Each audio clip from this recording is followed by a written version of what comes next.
Jangan kayak tempat itu. Kalau dia buat begitu, apa situasinya? Contohnya lah, dia memegang part-part yang penting. Begitu, dia perbuatan apa? Gangguan seksual. Gangguan seksual. Tempat yang sensitif perempuan. Dia disebut sebagai apa? Oke, terima kasih. Apa pernah? Adakah di sini pernah gangguan seksual? Tidak kira perempuan laki-laki atau perempuan laki-laki. Pernahkah?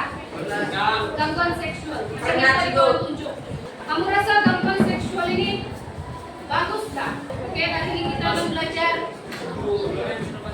kaitan dengan yang Cikgu kasih tunjuk tadi, gangguan seksual. Hari ini kita belajar muka surat 42. Buka buku teks muka surat 42. Tajuk jagalah diri. Oke, Cikgu minta kamu baca dulu apa itu yang di buku teks. Apa maksud gangguan seksual? Kamu rujuk buku teks. Dan kamu dengar audio yang Cikgu pasang. Kasih keluar buku, kamu catat apa yang kamu dengar. Tema 4 halaman 42. Jagalah diri. Aktiviti 1. Dengar rakaman rancangan radio dengan telitinya.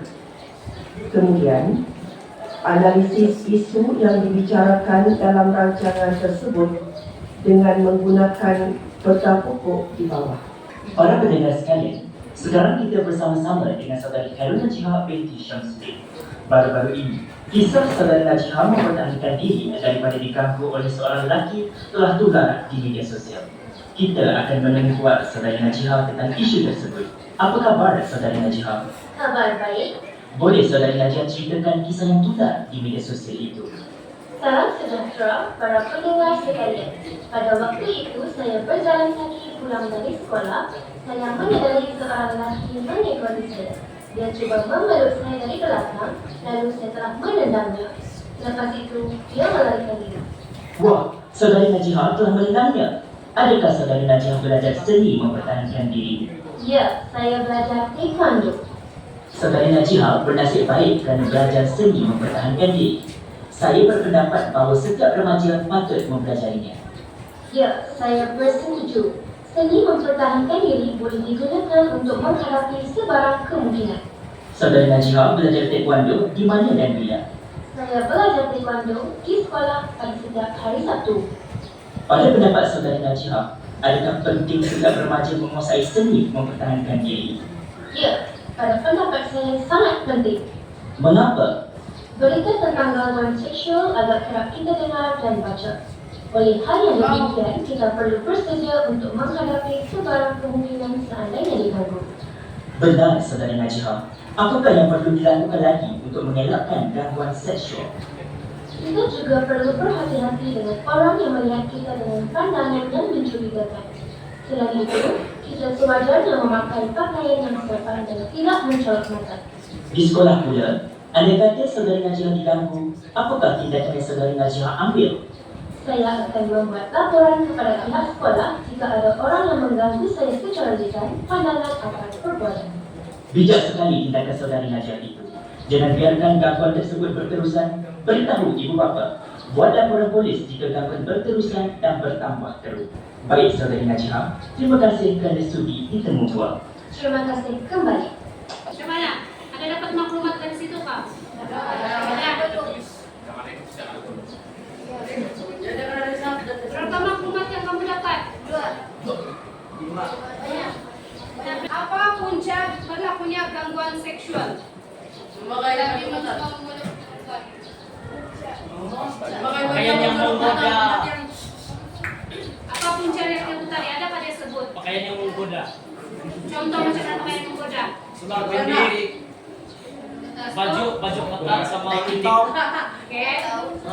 Yang menunjukkan bentuk badan menyebabkan orang merasa tertarik dengannya. Kalau begitu ada sudah maklumat yang kamu dapat.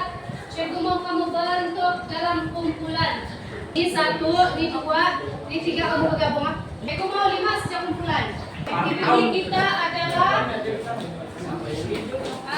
peta pokok. Kamu buat peta pokok. Apa peta pokok macam mana? Tidak cukup. Pokok tu. Ya begini kan. Macam biasa.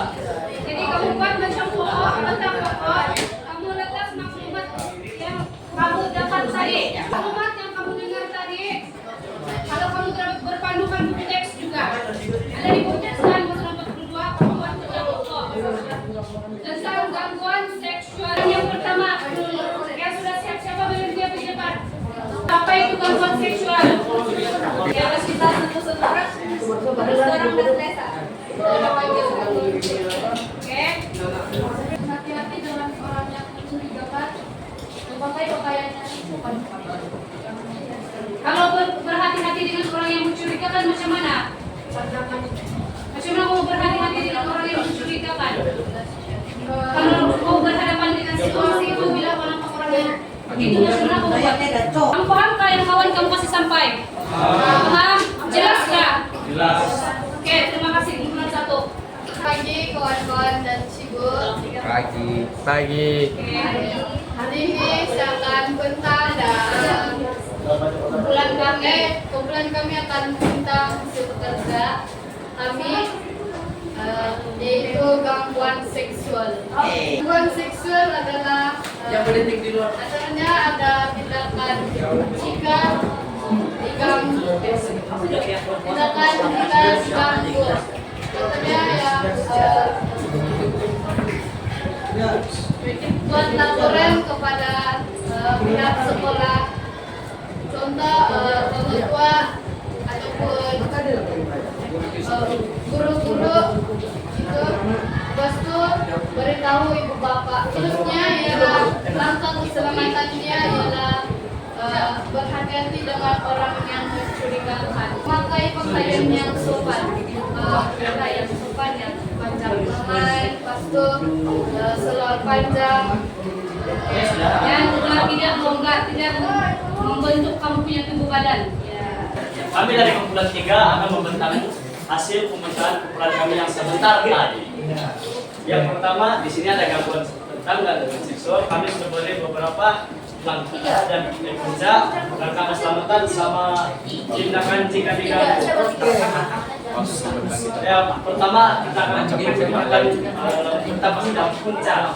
Di mana punca ini yang macam kita kena ganggu, di sini kita perlu menghilangkan memakai pakaian yang menggoda.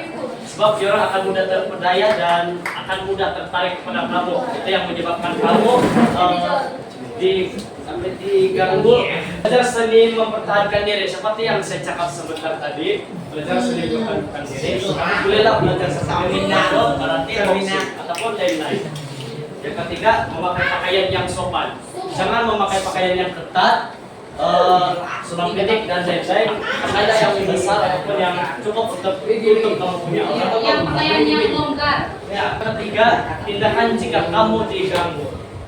Kamu boleh buat laporan kepada pihak berkuasa, ibu bapak ataupun cikgu.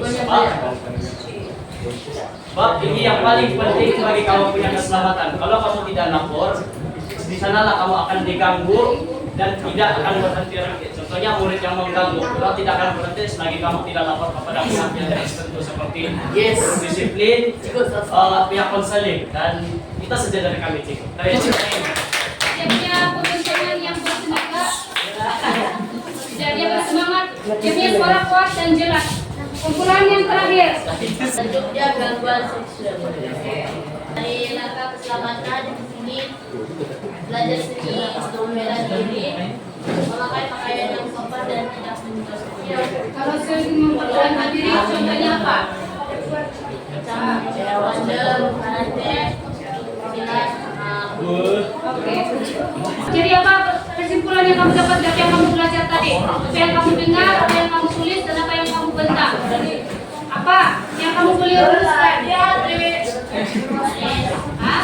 Daripada tajuk yang kita belajar tadi, apa yang kamu boleh simpulkan?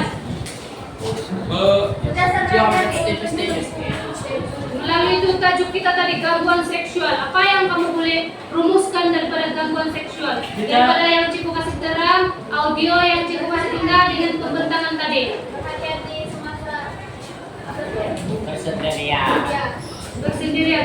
Bersendirian di kelas. Terutamanya perempuan. Jangan berjalan seorang diri. Terutamanya di tempat yang sunyi ataupun yang gelap dan jauh daripada orang. Elakkan pergi tempat yang begitu. Kalau kamu mau berjalan, bawa kawan. Dan yang lelaki pula, elakkan membuat gangguan seksual kepada orang lain. Pahamkah yang lelaki? Akan digalakkan tindakan sekiranya melakukan gangguan seksual. Jadi apa perlu buat? Yang lelaki, apa perlu buat? Cikgu mau tanya kamu, apa jenis-jenis gangguan seksual? Contoh macam mana, apa gangguan seksual yang dikira gangguan seksual? Kamu yang segi fisikal dan emosi. Lagi, megang tempat yang Tidak sepatutnya. jadi kelas hari ini, apa yang kamu dapat? Apa yang kamu dapat dari dialog tadi? Ialah ilmu dari segi apa? Ialah ilmu gangguan seksual. Selain itu, Seni mempertahankan diri. apa? Oke, apa aktiviti yang kita buat tadi? Apa latihan yang kita buat? Selain itu, apa perkara utama yang cikgu bagi kamu tadi? Mendengar. Jadi kalau lepasnya ada aktiviti mendengar, kamu dengar betul-betul supaya kamu boleh isi maklumat yang diminta. Contohnya ada soalan kan, dia bagi kamu dengar dulu, lepas itu kamu jawab soalan. Tapi kalau kamu tidak mendengar dengan baik, kamu tidak akan dapat maklumat yang diminta. Terima kasih, Cikgu.